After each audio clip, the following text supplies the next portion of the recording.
WSU baseball are raking in the wins to start off their 2023 campaign. They capped off their weekend series in San Diego with a thrilling 5-run comeback win over UNLV that ended about a half hour ago. Sophomore catcher Will Cresswell was the hero for the Cougs on Sunday after hitting a dinger to left center, capping off a 3-run comeback to propel the Cougs to a 3-2 dub over UC San Diego.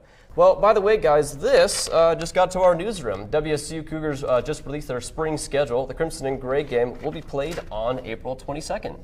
Well, the World Baseball Classic has come to a close, and boy, was it one to remember. Team USA going for back-to-back titles, while Japan looks for its third Classic title. We start off in the top of the second inning, where Trey Turner opens up the scoring with a smooth stroke to left field to give the U.S. an early lead. Going out back to the bottom half of the inning, on the very first pitch, it's Munetaka Murakami who ropes a fastball into the upper deck and right to tie things up. But they weren't satisfied just yet as the bases were loaded. It's the Japanese-American Lars Nootbaar who was able to squib it over to first on that fastball way inside. That brings in the runner from third. Nootbaar, the first player not born in Japan to play for the national team. Moving into the fourth, Japan continues to force the issue as it's Kazuma Okamoto with a solo moonshot to left center. And that one over the wall makes it a 2-run ball game. Fast forward to the eighth. Team USA, their backs against the wall.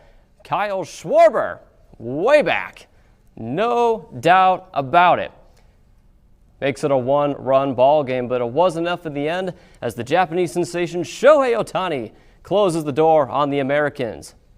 And Japan walks home with their third WBC championship.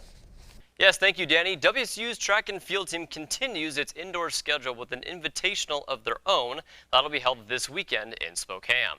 The WSU Invitational will be held at the multi-sportsplex known as the Podium. The meeting will start on Thursday and end Saturday evening. Men's basketball looks to capitalize off an upset win over the Sun Devils when they head down to SoCal to take on both the Trojans and the Bruins. The Cougs are seeking wins number 11 and 12 overall and number 6 and 7 in conference play as they continue their journey back to a 500 win percentage. Tip-off against USC is scheduled for 8 p.m. Thursday night. The Cougs will then take on the Bruins Saturday at 4 p.m.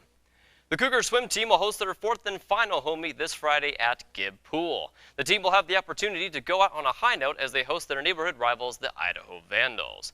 The swim meet will start this Saturday at 5 p.m. WSU tennis continues a long and lengthy road trip as they head south to take on the other Cougars from BYU. After winning the first 2 meets in Pullman, they fell short as their last 2 contests against 8th-ranked Virginia and Northwestern last weekend. The tennis team seeks its first win on the road since starting the season in mid-January. The match time is scheduled for 11 a.m. this Saturday. That's it this week for your Coug Outlook. Back to Daniela and Jerica at the desk.